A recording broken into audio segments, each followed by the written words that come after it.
রাসেল ভাই রাইস কুকারে রান্না করলে নাকি তলায় লেগে যায়, পুড়ে যায় ভাই ভাত। ভাই কোন রাইস কুকারে রান্না, ঠিক আছে এটা রাইস কুকার না তো ভাই, মাল্টি ফাংশনাল রাইস কুকার। কি আমের রাইস কুকারে রান্নলে পুরে ঠিক আছে, বাট হ্যাঁ, হ্যাঁ। মাল্টি ফাংশনাল রাইস কুকারে রান্নলে কখনো পুরে না। আপনারটা যে রান্না হয়েছে পড়ছে নাকি নিচে? কোন জায়গায় পড়ছে, কই তলা দেখা যায় তো। ও মাই গড ভাই, কতক্ষণ ধরে রান্না করছেন ভাই? ভাই আমাদের পোলাও হইতে অনলি সময় লাগে 12 মিনিট আর মাংস হইতে 15 মিনিট। দেখি এটা মাংস আছে? তাহলে কি মাংস খামু কি হইতে- দিয়া, পুরা পোলাও খামু, মাংস খামু না? আচ্ছা মাত্র 15 মিনিট। 15 মিনিটে ভাই। ভাই এটা কত ওয়াটের? ভাই 1000 ওয়াট।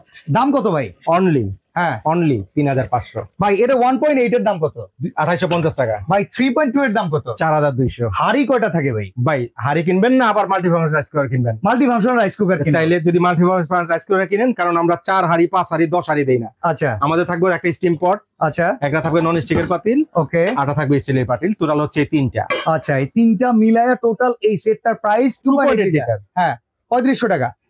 3500। ওকে 1.8 2850। 2850।